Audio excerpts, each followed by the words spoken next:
నమస్కారం. నేను మీ సిరి. ఈరోజు కథ మిస్టర్ విలన్ పార్ట్ 24. ఇక కథలోకి వెళ్తే టెన్షన్గా చూస్తున్న అశ్వి వైపు చూస్తూ ఏమైంది అని అడిగాడు. ఏం లేదు అని తలాడించి సోఫాలో కూర్చుంది. ఫోన్ తీసుకుని చూశాడు. అప్పటికే తను మాట్లాడిన కాల్ హిస్టరీ డిలీట్ చేసేసింది అశ్వి. దేవ్ ల్యాప్టాప్ ఓపెన్ చేసి వర్క్ చేసుకుంటుంటే అతని వైపు చూస్తూ, దేవ్ నా మాట అస్సలు వినట్లేదు. ఇప్పుడు ఆయన మూడ్ అస్సలు బాగున్నట్లు లేదు. మార్నింగ్ ఎలా అయినా ఆయనకు అర్థమయ్యేలా చెప్పి అంకుల్ని హాస్పిటల్కి తీసుకువెళ్ళాలి. ముందు అంకుల్ ఆ టాబ్లెట్స్ వాడకుండా చేయాలి. మనసులో అనుకుని ఆలోచిస్తూ సోఫాలో పడుకుంది. కాసేపటికి ల్యాప్టాప్ క్లోజ్ చేసి అశ్వి వైపు చూశాడు. తన దగ్గరకొచ్చి దుప్పటి సరిగ్గా కప్పి బెడ్పై పడుకొని తనని చూస్తూ నిద్రలోకి జారుకున్నాడు. మార్నింగ్ మేల్కొనేసరికి దేవ్ గదిలో కనిపించలేదు. ఎక్కడికి వెళ్ళుంటాడు? ఆలోచిస్తూ కిచెన్లో ఉన్న జయ దగ్గరికి వచ్చింది. ఆంటీ, దేవ్ కనిపించాడా? జయ నవ్వుతూ చూసి, ఇద్దరు అన్నదమ్ములు కలిసి జాగింగ్కి వెళ్ళారు అంది. రోహన్ కూడా వెళ్ళాడా? అంటే లోకేష్ అంకుల్ ఒంటరిగా ఉన్నారన్నమాట. అశ్వి బుర్రలో ఏదో ఐడియా వెలగడంతో మెల్లిగా చుట్టూ చూస్తూ లోకేష్ గది దగ్గరికి వెళ్ళింది. జాగింగ్ పూర్తి చేసుకుని లోపలికొచ్చారు దేవ్, రోహన్. రోహన్ హాల్లో కూర్చొని జగదాంబతో మాట్లాడుతుంటే దేవ్ లోకేష్ గదివైపుగా వస్తున్నాడు. లోకేష్ గదిలోకి వచ్చిన అశ్వి లోకేష్ వాడే టాబ్లెట్స్ ఓపెన్ చేసి అవి సింక్లో వేసి ట్యాప్ ఆన్ చేసి చూస్తుంది. గదిలోకి వచ్చిన దేవ్కి అశ్వి కనిపించడంతో అనుమానంగా చూస్తూ తన దగ్గరకొచ్చాడు. సింక్లో ఉన్న టాబ్లెట్స్ చూసి దేవ్ కోపం నశాలానికి అంటింది. అశ్వి భుజాలు పట్టుకుని విసురుగా తన వైపుకి తిప్పుకున్నాడు. ఏం చేస్తున్నావు? ఆ టాబ్లెట్స్ ఎందుకు పడేశావు? నీకు చెప్పాను కదా ఈ విషయంలో ఇన్వాల్వ్ అవ్వద్దని.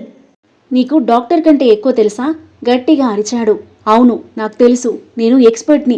వీటి గురించి నాలెడ్జ్ ఉంది అంది అశ్వి కోపంగా. దేవ్ అసహనంగా చూస్తుంటే, దేవ్ ప్లీజ్, నేను చెప్పేది ఒకసారి విను. నాకు అంకుల్ మా నాన్నగారితో సమానం. ఆయన మీద ఎలాంటి కోపం లేదు. ఆయన త్వరగా కోలుకోవాలనే నేను కోరుకుంటున్నాను. ఫ్యామిలీ దూరం అయితే ఎంత బాధగా ఉంటుందో నాకు తెలుసు. అంకుల్ మనకి దూరం కావద్దనే చెప్తున్నా, అర్థం చేసుకో అంది. Ashwitha, please stop it. బెదిరిపోయి వెనక్కి జరిగిన అశ్వి లోకేష్ హ్యాండ్ లిఫ్ట్ చేయడం గమనించి, దేవ్ అంకుల్ చేయి కదిలించారు అంది వెలిగిపోతున్న మొహంతో. దేవ్ పరిగెత్తుకుంటూ వచ్చి లోకేష్ ముందు మోకాలపై కూర్చుని లోకేష్ చేయి పట్టుకున్నాడు. డాడ్, ఒకసారి మళ్ళీ కదల్చరా? ఆతృతగా చూస్తూ అడిగాడు. తన చేతిని పట్టుకున్న దేవ్ చేతిని గట్టిగా పట్టుకున్నాడు లోకేష్. దేవ్ మొహం ఒక్కసారిగా వెలిగిపోయింది. అశ్విత, డాడ్ నన్ను పట్టుకున్నారు సంతోషంతో అంటుంటే అశ్వి అతని పక్కన కూర్చుని నవ్వుతూ చూస్తుంది. డాడ్ త్వరలోనే కోలుకుంటారు అనిపిస్తుంది అని దేవ్ అనేసరికి, ఆ టాబ్లెట్స్ వాడడం మానేస్తేనే కోలుకుంటారు అంది అశ్వి. దేవ్ తల తిప్పి కోపంగా చూసి, నువ్వు వెళ్ళిక్కడి నుంచి, నాకన్నా ఎక్కువ తెలుసా నీకు అన్నాడు. అశ్వి గుర్రుగా చూసి మౌనంగా అక్కడి నుండి లేచి వెళ్ళిపోయింది. జయ మిల్క్ తీసుకురాగా లోకేష్కి తాగించి తన పక్కన బెడ్పై కూర్చున్నాడు దేవ్. అశ్వి చెప్పిన మాటలు గుర్తుకొచ్చి, డాడ్, అశ్విత మీరు వాడే టాబ్లెట్స్ మంచివి కాదు, వాటి వల్ల మీరు అస్సలు కోలుకోలేరు అంటుంది. ఫస్ట్ నేను అంతగా పట్టించుకోలేదు, కానీ తను అంతలా చెప్తుంది అంటే నాకు అనుమానంగానే ఉంది. నేను అశ్విత మాటలు విని వేరే డాక్టర్ దగ్గరికి తీసుకువెళ్తే ఇంట్లో పెద్ద యుద్ధమే జరుగుతుంది. కానీ మీ హెల్తే నాకు ముఖ్యం. అశ్విత చెప్పింది వినమని నా మనసు చెప్తుంది. నాకు తన మీద నమ్మకం ఉంది. మీరేమంటారు డాడ్? లోకేష్ చేతిని పట్టుకుని అడిగాడు. లోకేష్ ఓకే అన్నట్టుగా దేవ్ చేతిని గట్టిగా పట్టుకోవడంతో, ఓకే డాడ్, థ్యాంక్ యూ అన్నాడు దేవ్ సంతోషంగా. అశ్వితతో విషయం చెప్పాలి అని తన గదికి వెళ్ళబోతుంటే జై నుండి కాల్ రావడంతో హడావిడిగా ఆఫీస్కి స్టార్ట్ అయ్యాడు దేవ్. దేవ్ నిర్ణయం తెలియని అశ్వి లోకేష్ని హాస్పిటల్కి ఎలా తీసుకువెళ్లాలా అని కాలగాలిన పిల్లిలా తన రూమ్లో అటు ఇటు తిరుగుతూ ఆలోచిస్తూ ఉంది. రోహన్ లోకేష్ని తీసుకుని గార్డెన్కి రావడం గమనించి వాళ్ళ దగ్గరికి వెళ్ళింది. రోహన్, అంకుల్ హెల్త్ గురించి నీకు ఒక విషయం చెప్పాలి. ఈ విషయంలో నువ్వు మాత్రమే నాకు హెల్ప్ చేయగలవు అంది. ఏంటన్నట్టుగా కనుబొమ్మలు ముడివేసి చూశాడు రోహన్. ఇన్ని సంవత్సరాలుగా అంకుల్ ఎందుకు కోలుకోలేదో నీకు తెలుసా? అంకుల్ వాడే టాబ్లెట్స్ చాలా డేంజరస్. వాటి వల్ల అంకుల్ ఎప్పటికీ కోలుకోలేరు. నాకు తెలిసిన డాక్టర్కి విషయం చెప్పాను. అంకుల్ రిపోర్ట్స్ తీసుకొని ఆయన తీసుకొస్తే ఆయన కండిషన్ చూసి ట్రీట్మెంట్ చేస్తామన్నారు. రోహన్ అనుమానంగా చూస్తుంటే, ఆయన చాలా ఫేమస్ డాక్టర్. అంకుల్ తప్పకుండా త్వరలోనే బాగవుతారు. నాకు నమ్మకం ఉంది.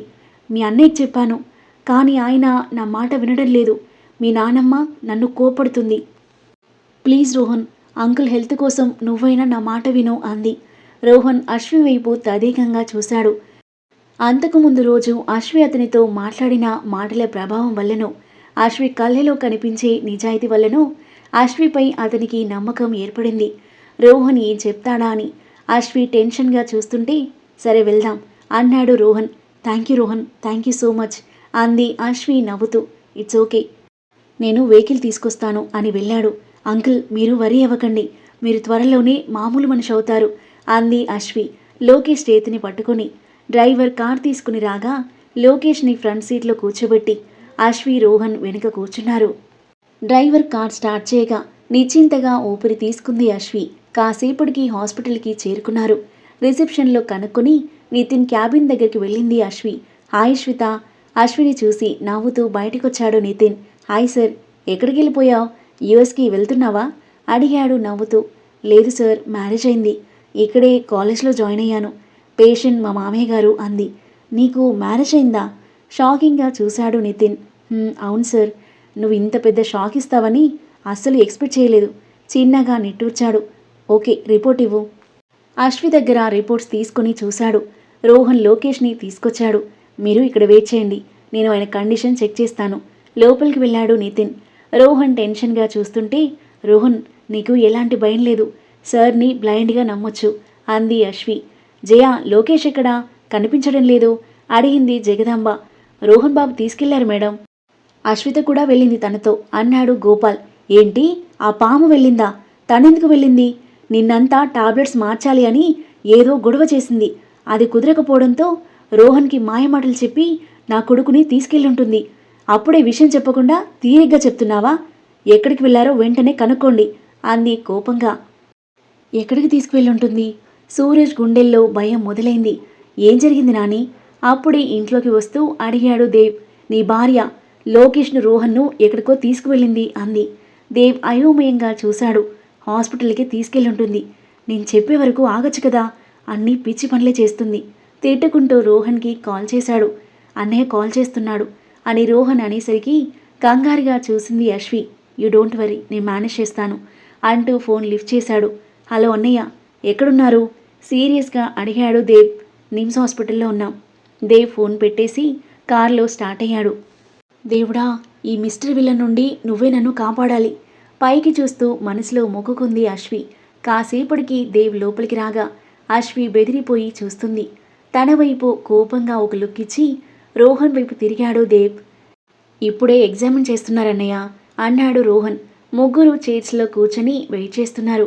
కాసేపటికి డాక్టర్ బయటికి రాగా అందరూ తన దగ్గరికి వెళ్లారు. ఎవరు అన్నట్టుగా దేవ్ వైపు చూస్తుంటే, సార్ మై హస్బెండ్ అంది Ashwi. Hi doctor, I'm Dev. Hi mister Dev. Nitin. ఇద్దరు షేక్ హ్యాండ్ ఇచ్చుకున్నారు. ఆయనది మరీ క్రిటికల్ సిచ్యువేషన్ కాదు, కొన్ని టెస్టులు స్కానింగ్లు చేయాలి, రిపోర్ట్స్ చూశాక ఇంకా క్లియర్గా చెప్పగలను అన్నాడు. డాక్టర్, మా డాడ్ రికవర్ అయ్యే ఛాన్స్ ఉందా? ఆయన మామూలు మనిషి కావాలని నా చిన్నప్పటి నుండి చూస్తున్నాను. మా డాడ్ నన్ను హక్ చేసుకునే మూమెంట్ కోసం, ఆయన నోటి వెంట రోహన్ అనే పిలుపు కోసం చిన్నప్పటి నుండి ఎంతగానో ఎదురు చూస్తున్నాను డాక్టర్ అన్నాడు రోహన్ కళ్ళ నీళ్లతో. అశ్వి దేవ్ బాధగా చూశారు. ఆయన రికవర్ అయ్యే ఛాన్స్ ఉంది, మీరు కరెక్ట్ ప్లేస్కి వచ్చారు. ఆయనను మామూలు మనిషిని చేసే బాధ్యత నాది. రోహన్ భుజంపై తట్టి లోపలికి వెళ్ళాడు నితిన్. లోకేష్కి కావలసిన టెస్టులు స్కానింగ్లు చేస్తుంటే బయట వెయిట్ చేస్తున్నారు అశ్వి, దేవ్, రోహన్. టెన్షన్తో అటు ఇటు తిరుగుతూ ఉన్నాడు సూరజ్. ముందు ఆ డాక్టర్ ఎవరో కనుక్కోవాలి. లోకేష్ని తీసుకువెళ్ళిన డ్రైవర్కి కాల్ చేసి డాక్టర్ డీటెయిల్స్ కనుక్కోమని చెప్పాడు సూరజ్. కాసేపటికి సూరజ్కి కాల్ చేసి డాక్టర్ డీటెయిల్స్ చెప్పాడు డ్రైవర్. వెంటనే ఇంతకుముందు లోకేష్ని ట్రీట్ చేసిన డాక్టర్కి ఫోన్ చేశాడు. డాక్టర్, అతని పేరు నితిన్ దండే. అతని దగ్గరికి లోకేష్ని తీసుకువెళ్లారు. అతని గురించి మీకు తెలుసా అడిగాడు సూరజ్. సూరజ్, అతను చాలా ఫేమస్ అండ్ యంగ్ డాక్టర్. మనం లోకేష్ గారికి ఇచ్చిన మెడికేషన్ ఆయన్ని ఎఫెక్ట్ చేస్తుంది అని కనిపెడితే మీతో పాటు నేను కూడా చిక్కుల్లో పడతాను. ఎలా డాక్టర్ మరి? డబ్బుతో కొనేద్దాం, ఎన్ని కోట్లైనా పర్లేదు. ఆయన డబ్బుకు లొంగే వ్యక్తి కాదు, ప్రొఫెషన్ అండ్ సర్వీసే ప్రియారిటీ. డబ్బుకు లొంగకపోతే నా మనుషులను పెట్టి 4 తగిలిస్తాను, అప్పుడు వాడే దారికొస్తాడు. లేదు సూరజ్, అతనికి పోలీస్ పవర్ చాలా ఉంది.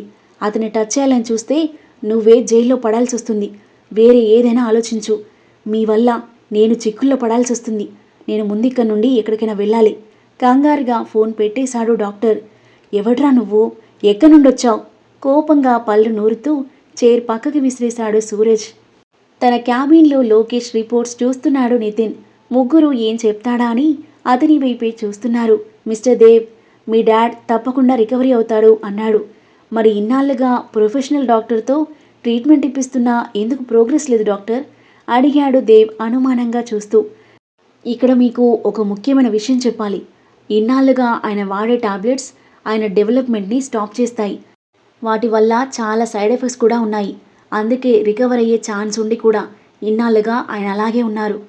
తనకి అశ్విత మధ్య జరిగిన సంభాషణ గుర్తు తెచ్చుకున్నాడు దేవ్. ఈ టాబ్లెట్స్ వల్ల అంకుల్కి చాలా ప్రమాదం ఉంది. నీకు డాక్టర్ కంటే ఎక్కువ తెలుసా? అవును, నాకు తెలుసు. నేను ఎక్స్పర్ట్ని. వీటి గురించి నాకు నాలెడ్జ్ ఉంది అంది అశ్వి. ఆ మాటలు గుర్తొచ్చి అశ్వి వైపు చూశాడు. అశ్వి దేవ్ వైపు బాధగా చూస్తూ ఉంటే ఏదోలా అనిపించి డాక్టర్ వైపు చూపు తిప్పాడు. ఒక ప్రొఫెషనల్ డాక్టర్ బై మిస్టేక్లీ ఇస్తున్న మెడికేషన్ కాదది. దేర్ ఇస్ సంథింగ్ రాంగ్ అన్నాడు. అంటే ఆ డాక్టర్ కావాలని చేశాడా? అడిగాడు దేవ్ అనుమానంగా చూస్తూ.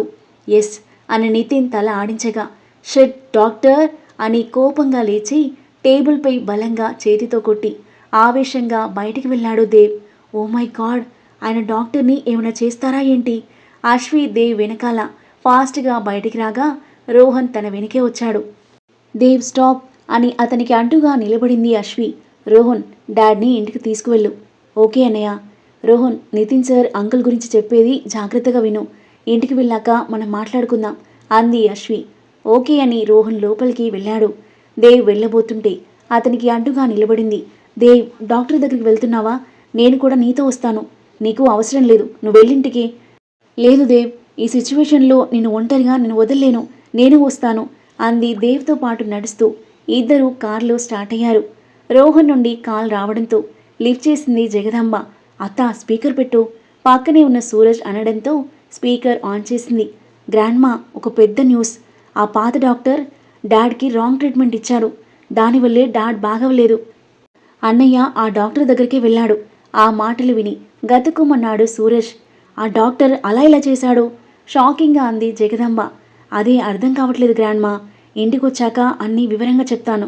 ఫోన్ పెట్టేశాడు రోహన్. జగదాంబ అయోమయంగా చూస్తుంటే ఆ డాక్టర్ని దేవ్ పట్టుకున్నాడా? అడిగాడు సూరజ్ టెన్షన్గా చూస్తూ. నాకు తెలియదు సూరజ్ అని తల పట్టుకుంది జగదాంబ.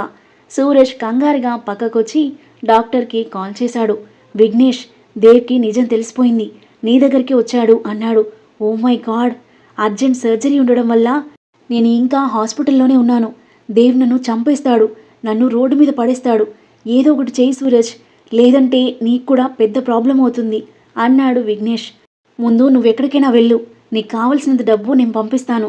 నా పేరు బయటకు వస్తే చంపేస్తా నిన్ను. త్వరగా వెళ్ళు అని ఫోన్ పెట్టేశాడు సూరజ్. విఘ్నేష్ టెన్షన్గా తన లాకర్లో ఉన్న డబ్బు బ్యాగ్లో పెట్టుకుని బయటికి రాగా అప్పుడే హాస్పిటల్లోకి ఎంటర్ అయిన దేవ్ విఘ్నేష్ క్యాబిన్ దగ్గరికి రాగా విఘ్నేష్ కనిపించలేదు. షిట్, ఎక్కడికి వెళ్ళాడు? ఎస్కేప్ అయ్యాడా? ఆలోచిస్తూ బాల్కనీ నుండి కిందకి చూసిన దేవ్కి కార్ ఎక్కుతున్న విఘ్నేష్ కనిపించాడు. అశ్విత, వాడు పారిపోతున్నాడు, కమ్ ఫాస్ట్ అని దేవ్ కిందకి పరిగెత్తగా అతని వెనికి అశ్విత పరిగెత్తింది. కార్ జెట్ స్పీడ్లో డ్రైవ్ చేస్తూ విఘ్నేష్ కార్ను ఫాలో చేస్తున్నాడు దేవ్. దేవ్ కోపాన్ని చూసి డాక్టర్ని చంపేస్తాడేమో అని టెన్షన్గా చూస్తుంది అశ్వి. దేవ్ తన కార్ను ఫాలో అవుతుండడం గమనించి టెన్షన్ పడుతూ స్పీడ్గా డ్రైవ్ చేస్తున్న విఘ్నేష్ కార్ను ఓవర్టేక్ చేసి అడ్డుగా కార్ ఆపాడు దేవ్. దేవ్ కార్ దిగి ఆవేశంతో వచ్చి డోర్ ఓపెన్ చేసి విఘ్నేష్ని బయటికి లాగాడు. దేవ్, నాకేం తెలీదు, నన్నేం చేయొద్దు అన్నాడు వణికిపోతూ. మా డాడ్ను ఎందుకలా చేశావు? నిజం చెప్పు, లేకపోతే చంపేస్తాను అని విఘ్నేష్కి గన్ గురిపెట్టాడు దేవ్. ఆ తరువాత ఏం జరగబోతుంది? సూరజే ఇదంతా చేశాడని దేవ్కి నిజం తెలిసిపోనుందా? అతనికి ఎలాంటి శిక్ష విధిస్తాడు? అశ్విత విషయంలో జగదాంబ మనసు మారుతుందా? అద్భుతమైన కథనంతో ఇంట్రెస్టింగ్గా సాగే ఈ కథ యొక్క నెక్స్ట్ ఎపిసోడ్ కోసం మన నెక్స్ట్ వీడియో చూడండి. మరిన్ని ఇలాంటి ఇంట్రెస్టింగ్ స్టోరీస్ కోసం మన ఛానల్ని సబ్స్క్రైబ్ చేయండి. Thank you for listening.